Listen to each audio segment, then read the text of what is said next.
Do you ever feel like life is moving too fast and you never really have time for anything? We've all been forced to adopt a fast-paced lifestyle that most humans aren't really built to handle. That's why certain people have moved on to the slow living lifestyle. Today, we'll be taking a look at everything you need to know about slow living. So first, what really is slow living? There are a lot of different ways that people describe slow living, but to summarize it, it's basically when you take a slower approach to life in general. You don't constantly stress about deadlines, punctuality, routines, and everything else in your daily life. It's when you sort of live in the moment, instead of worrying about your future. Slow living can encompass practically every aspect of your life. For example, instead of eating quickly to fuel yourself up and move on, people following this movement like to take their time to enjoy their meals, savoring them and fulfilling themselves. Very often, we just do things to get them over with, but slow living rejects that notion. This movement believes that everything in life is something that we can be grateful for and cherish, even if it means we can't immediately consume it or benefit from it. With slow living, all of your actions are intentional. There have been a lot of mixed responses to this lifestyle. Some say it's just an excuse for people to be lazy, while others see it as a form of activism against capitalism and consumerism. The truth, as always, is something in the middle. Let's now take a look at why so many people are starting to embrace the slow living movement in the 21st century. The world around us is changing at a faster pace than ever before. Because of this, people feel the need to live a fast-paced lifestyle just to keep up with how fast the world is changing. For example, it's considered normal to constantly be working throughout the day just to maintain your lifestyle, even though you barely have any time to enjoy your lifestyle, whatever it may be. Money plays arguably the most important role in why the world is so fast-paced. Everything is basically done in the quest to earn more money. But the slow living movement rejects the idea that money is integral to happiness. It's similar to other movements, such as the anti-work movement, however, the two movements have different approaches. The anti-work movement sort of rejects the idea of working to earn happiness altogether. The more extreme versions of the anti-work movement completely reject the economic system outright. But the slow living movement makes a compromise. Instead of rejecting all forms of work, slow living asks you to work smarter, not harder. This brings us to the first, and arguably most important, component of the slow living movement: slow work. Slow living advocates believe that you need to pick and choose the kind of work that you take on. It's not humanly possible for you to be good and efficient at everything. There are probably certain things that everyone is better at than something, right? Well, that's the kind of work that you should do. When doing that work, you also need to take a slow approach. There should be no rush, no multitasking, no long hours of constant work, or anything that causes excessive stress. When you work, you should be in a good mental state and able to focus on what you're doing. More importantly, you need to know what you're doing. This means that, more often than not, you will need to reject most work offers. Instead, you'll only pick the kind of work that you're most comfortable with doing. At first, this might seem like an impossibility. But Greg McKeown, a business strategist and author, thinks that this type of thinking is the result of essentialism. It's when you feel obliged to do certain things because you're simply expected to do them. In a sense, you're giving up your right to choose. Instead of doing that, Greg argues that you need to affirm your right to choose whenever you have the opportunity. But the slow living movement is beyond just work. This movement believes that your entire life shouldn't just revolve around work.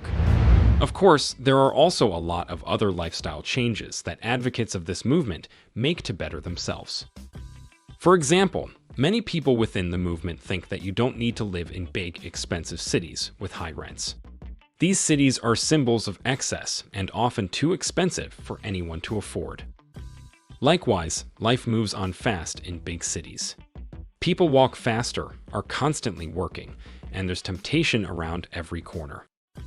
That's why so many people move to rural areas whenever they make this lifestyle change. It takes away most of the distractions and allows you to be in the moment. Aside from work and cities, one of the main villains of the slow living movement is fast food. Believe it or not, the slow food movement is actually older than the slow living movement. It practically formed a whole foundation of the lifestyle that we know today. Slow food started in the 1980s in Italy. When McDonald's tried to open a restaurant in a historic building in the heart of Rome, local residents protested the fast food chain and started an entire propaganda war against fast food in general.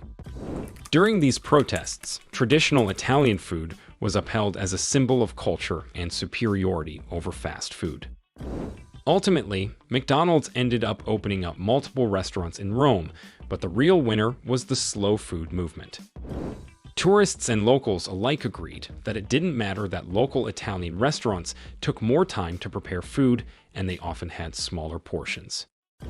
They believed that the difference in quality was worth it. These protests indirectly kick-started the slow living movement in general.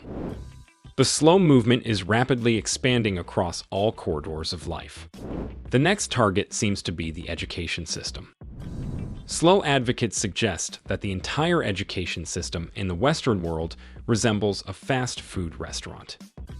There's a focus on making sure every school follows the exact same curriculum, learns the exact same lessons, and turns each child into a carbon copy of one another. Slow movement advocates think that fast education is what makes the current world right now. But slow education takes a different approach. Instead of teaching children by just filling their minds with lumps of information that they'll never use, slow education is when you teach children using real-life experience. There is an emphasis on using experience, skills, and knowledge from everyone around you. Instead of reading a book, with slow education, you would discuss your experiences with one another, analyze them, argue, and then reflect. There are no standards when it comes to slow education. You can't fail.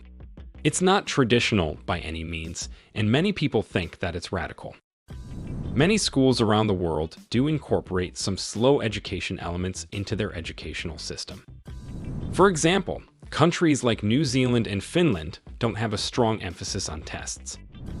They mainly try to incorporate experiences into the teaching system to provide more knowledge to the students, and for the most part, it has been a smashing success. Now that we're done summarizing the slow living movement, let's now get to some of the bad stuff. As you might already know, there are a lot of people that are opposed to the slow living movement. Do they need everyone to be living a high-stakes, fast-paced life? No. But these critics make some compelling arguments that point out some of the flaws in this movement. One of the main criticisms of this movement is the fact that it seemingly comes from a place of privilege. Yes, a lot of rich people do have the choice of giving up a little bit of money to live a more slow-paced lifestyle, but most people don't. Someone who's working multiple jobs just to keep a roof over their heads does not have the luxury of changing up their lifestyle. It's just not feasible. Some critics also suggest that the entire movement revolved around the upper classes because of concepts like slow food. These are some of the less harsh critics. The harsher ones suggest that all slow livers, if that's what they're called, are simply lazy people who don't want to work hard to improve themselves. They just found a way to feel better about themselves. As we mentioned before, the truth is somewhere in the middle. There are plenty of working-class people that are a part of the slow living movement, and for the most part, they're a lot happier than they were before. So, is slow living going to change everyone's lives for the better? No. There are a lot of people for whom this lifestyle is completely unsustainable.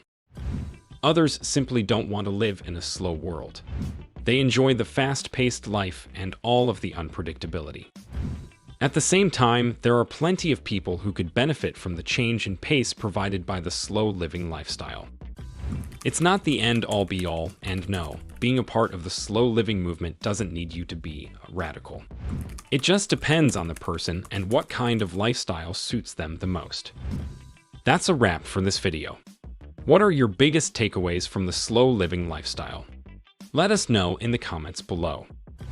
As always, don't forget to like this video and subscribe to our channel for more videos like this. See you in the next one.